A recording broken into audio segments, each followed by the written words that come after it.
মানুষ ছিলেন, তিনি কিন্তু সিম্পল লাইফ জীবন যাপন করতেন। একদিন তিনি নবীর কাছে এসে বলছিলেন, ইয়া রাসূলুল্লাহ, আপনার কাছে আমার একটা প্রার্থনা। কি প্রার্থনা? আল্লাহ আমার এত সম্পদ দেয় কেন?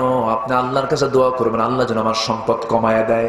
পৃথিবীতে কি এমন ধনী কেউ আছে নাকি যে ধনী দোয়া চায় আল্লাহ আমাকে তুমি গরিব বানাও? এরকম কি দোয়া কেউ চায়? চায় না। আমাদের কাছে তো কেউ আসলো না। কিন্তু সাইয়েদনা ওসমান জিন্নুরাইন এই দোয়াটা কেন চাইলেন? রাসূল বলেন, ওসমান তুমি এমন দোয়া চাইতেছো কেন? হুজুর, আমার এত সম্পদ আর ভালো লাগতেছে না, সম্পদ যেন কমে যায়, এই জন্য আপনার কাছে চাচ্ছি। সঙ্গে সঙ্গে রাসূল বলছেন, ওসমান আমি তোমাকে একটা প্রশ্ন করব। কি প্রশ্ন? তুমি যখন উটের পিঠে চড়ো, উটের পিঠে সফর করো, সেই সময় তুমি খাবার দাবার কেমন করে খাও? ওসমান জিন্নুরাইন বললেন, ইয়া রাসূলুল্লাহ, আমি যখন উটের পিঠে চড়ি, উটের পিঠে বসে যখন খাওয়ার সময় হয়ে যায়, খেতে নিছি, হঠাৎ করে যদি একটা দানা যদি উটের পিঠে বসা অবস্থায় যদি একটা দানাও যদি পড়ে যায়, আমি উটকে বসায় ফেলে দিয়া ওই ছোট্ট দানাটা তুলে ধুয়ে নিই, ওই দানাটা আমি খেয়ে নেই। জোরে কোন সুবহানাল্লাহ। রাসূল বলছেন, তুমি আমার কাছে যতই গরিব হওয়ার দোয়া চাও, তুমি কখনো গরিব হবে না, বরং আরো ধনী, ডাবল ডাবল ধনী হয়ে যাবা। জোরে কোন সুবহানাল্লাহ। আরো জোরে কোন সুবহানাল্লাহ।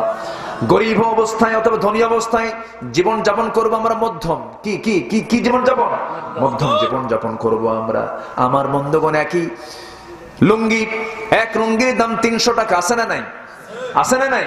আবার একই লুঙ্গির দাম 12,000 টাকা পর্যন্ত আছে। 12,000 টাকার লুঙ্গি দিয়ে যে সুযোগ সুবিধা, 300 টাকার লুঙ্গি তো সেই সুযোগ সুবিধা, বরং এখানে হিসাব করতে হবে আমি 300 টাকার লুঙ্গি পরবো আর বাকি 11,700 টাকা আমি মাদ্রাসার এতিমদের জন্য খরচ করব। আমার লুঙ্গি পরাও হয়ে গেল, আখিরাতের প্রজেক্টও জমা হয়ে গেল। আলহামদুলিল্লাহ বলেন। প্ল্যান করে চলতে হবে। টাকা আছে বলেই খরচ করা সব জায়গায় যাবে না। নাম্বার 3 হলো গোপন এবং প্রকাশ্য উভয় অবস্থায় আল্লাহকে ভয় করা। বাইরে আসলাম বুজুর্গ, মানুষের সামনে বুজুর্গি দেখালাম, মাথায় টুপি রাখলাম, মুখে দাঁড়িয়ে রাখলাম, লম্বা জুব্বা পড়েছে, আমাকে মানুষ বুজুর্গ বলতেছে, কিন্তু গোপনে গোপনে গোপন গুনাহগুলো করছি। এমনটা করা যাবে না। যদি কোনো বান্দা মুক্তি পেতে চাও, প্রকাশ্যে হোক আর গোপনে হোক, সব সময় তুমি চোখের পানি ফেলে কাঁদো। কার ভয়ে? আসতে বলবেন না, কার ভয়ে? এই সমস্ত কথাগুলো শিখিয়ে দিয়েছেন মুহাম্মদ সাল্লাল্লাহু আলাইহি ওয়াসাল্লাম। 3টা জিনিস সর্বনাশ ডেকে আনে। নাম্বার 1 হলো কৃপণতা। নাম্বার 1 কি? কৃপণতা। কৃপণকে আল্লাহ কখনো ভালোবাসেন না। কৃপণ হওয়া যাবে না। কৃপণ যে বান্দা, সে বান্দার মুখ থেকে হক কথা কখনো বের হয় না। নাম্বার 2, নিজের নফসের খেয়াল খুশির মতো, নিজের নফসকে খেয়াল খুশি মতো চালানো, এটা ধ্বংস ডেকে আনে। অহংকার করা। আল্লাহ তুমি অহংকার মুক্ত জীবন গড়ার তৌফিক দাও। জোরে বলি আল্লাহুম্মা আমিন। আরো জোরে আল্লাহুম্মা আমিন। দেখতে দেখতে তো অনেক রাত হয়ে যাচ্ছে, কথা কিন্তু আরেকটু আছে, শুনবেন? আগ্রহ আছে তো? জোরে বলি ইনশাআল্লাহ। আর জোরে বলি ইনশাআল্লাহ। সবার বাড়িতে মা বোন আছে না নাই? মা বোনরা কি বোরকা টোরকা পড়ে? পর্দায় থাকে? দুলাভাইয়ের হুন্ডায় চড়ে? হ্যাঁ, দুলাভাইয়ের হুন্ডায় চড়ে, মার্কেটেও যায়, লিপস্টিক লাগায় বাইরে যায়। তাহলে ওয়াজ করে লাভ হলো কি?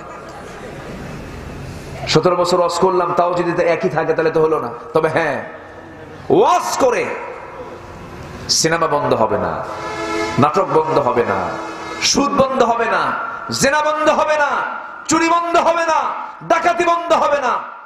এগুলো সব বন্ধ হবে হলো আইন করে। কোরআনে যে আইন আছে সে আইন সমাজে চালু হলে বন্ধ হয়ে যাবে, ঠিক কিনা? আল্লাহ তুমি সবাইকে বোঝার তৌফিক দাও।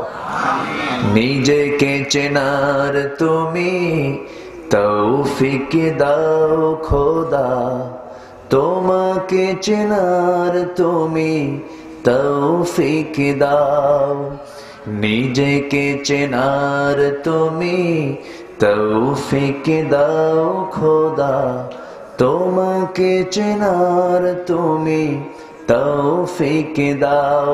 মান আরাফা নাফসাহ ফাকাদ আরাফা রাব্বাহ। আল্লাহ কবুল করুন। জোরে বলি আল্লাহুম্মা আমিন। সম্মানিত ভাইয়েরা, ফেরেশতারা আমাদের জন্য বদদোয়া করুক আমরা কি চাই?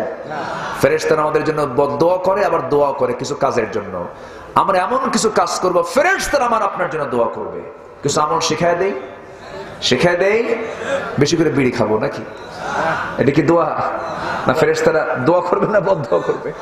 হ্যাঁ, ফেরেশতারা দোয়া যেন করে এমন কিছু কাজ আছে।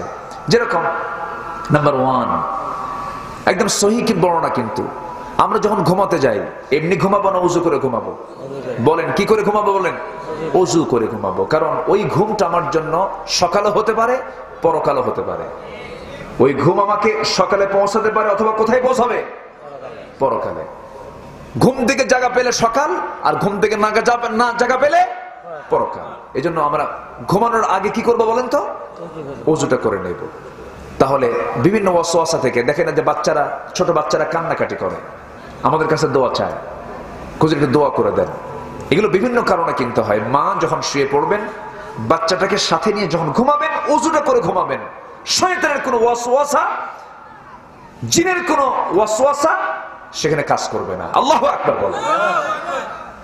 সহিহ হাদিসের বর্ণনা, যদি কোনো বান্দা ঘুমানোর আগে ওযু করে, ফেরেশতারা সারা রাত তার জন্য দোয়া করে। কষ্ট পাচ্ছেন নাকি কথাগুলো বলে? নাম্বার 2, নামাজের অপেক্ষায় মসজিদ অবস্থানকারীগণ, দেখবেন কিছু লোক আছে সবার শেষে গিয়ে কোনো মতো নামাজ দাঁড়ে, আর যারা আজান হওয়া মাত্রই যায় বসে থাকে কখন নামাজ শুরু হবে। ফেরেশতারা তাদের জন্য দোয়া করে। যেরকম সুবহানাল্লাহ। প্রথম কাতারের মুসল্লিগণ দোয়া পায় শেষ কাতার না প্রথম কাতার? হাদিসের বর্ণনা প্রথম কাতার না শেষ কাতার? তাহলে আমাদের টার্গেট থাকবে শেষ কাতার না প্রথম কাতার? প্রথম কাতার। কাতারের ভিতরে আবার ডান পাশের কাতারের যারা মুসল্লি, তাদের জন্য ফেরেশতাদের দোয়াটা বেশি থাকে। যেরকম সুবহানাল্লাহ।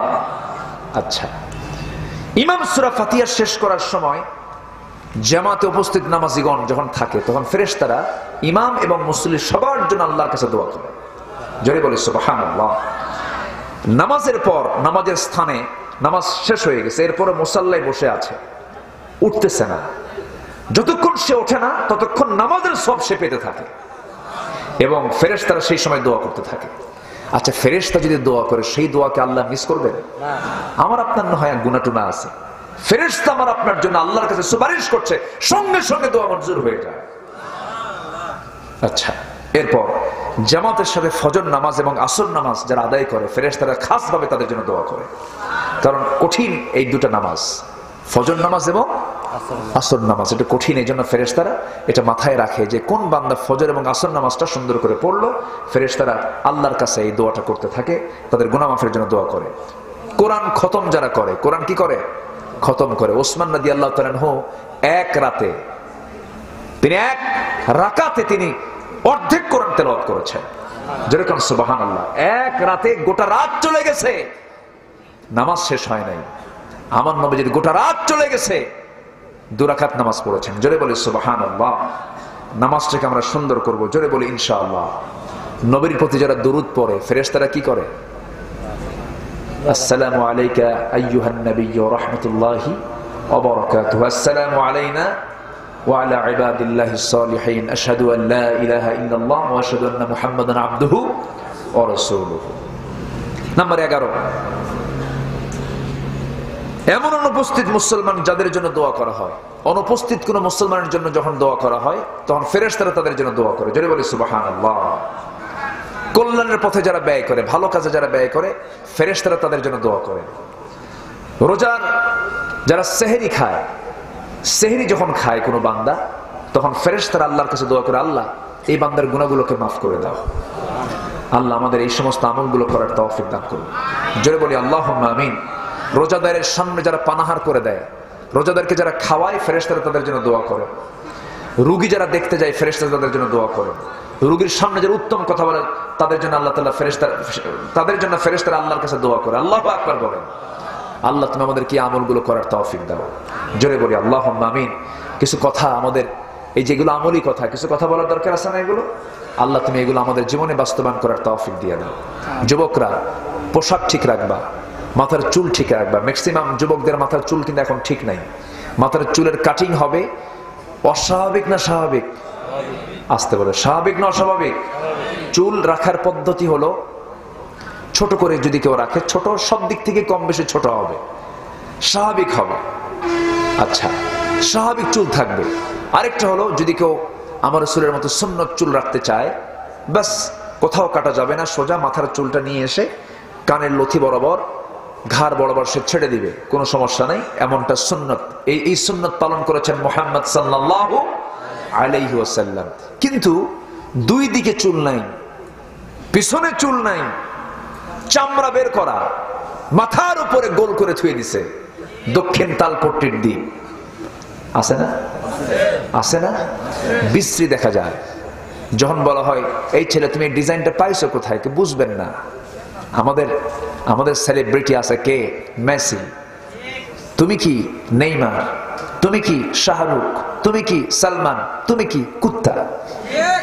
আছে না? নাই না, এগুলো ডিজাইন করা যাবে না। ডিজাইন মানতে হবে মুহাম্মদ সাল্লাল্লাহু আলাইহি ওয়াসাল্লাম। সূরাত সিরাত থাকতে হবে ইসলামের উপরে। জোরে বলি ইনশাআল্লাহ।